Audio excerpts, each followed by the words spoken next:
یہ دور فتنوں کا دور ہے۔ ایک فتنہ ختم ہوتا نہیں کہ دوسرا سر اٹھا لیتا ہے۔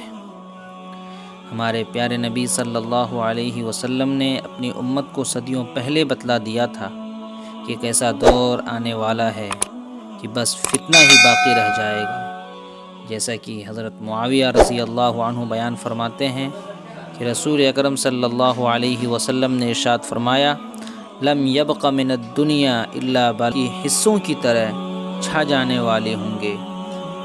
ان سے پہلے نیک اعمال کرنے میں جلدی کرو۔ ان فتنوں میں آدمی صبح کو مومن ہوگا اور شام کو کافر ہو جائے گا۔ وہ شام کو مومن ہوگا اور صبح کو کافر ہو جائے گا۔ وہ دنیاوی ساز و سامان کے عوض اپنا دین بیچتا ہوگا، یعنی لوگوں کی نظر میں دین کی وقعت ذرہ برابر نہیں رہے گی۔ دنیاوی فوائد کے خاطر وہ اپنے ایمان کا سودا کریں گے۔ ان کی ایمانی حالت اس قدر کمزور ہوگی کہ صبح کو وہ ایمان کی حالت میں ہوگا تو شام کو کفریہ حالت سے دوچار ہو چکا ہوگا، اور اگر شام کو دائرہ ایمان میں ہوگا تو صبح تک اس سے نکل چکا ہوگا۔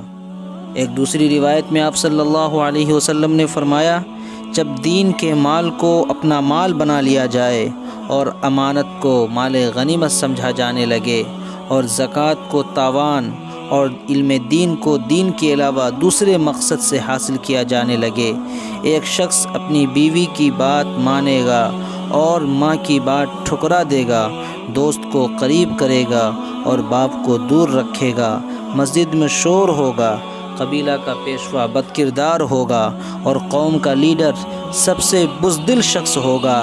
ایک شخص کی عزت اس کی شرارت کے ڈر سے کی جائے گی اور گانے بجانے عام ہو جائیں گے، شراب پی جائے گی، امت کے بعد کے لوگ اپنے پہلے لوگوں کو لعنت بھیجیں گے۔ اس وقت سرخ آندھی، زلزلہ، زمین میں دھس جانے اور صورتیں بدل جانے اور دوسرے حوادث کا انتظار کرنا جو برابر ایسی ہی آئیں گی جیسے موتیوں کے ہار کا پرانا دھاگا ٹوٹ جائے تو یکے بعد دیگرے دانے برابر گرا کرتے ہیں۔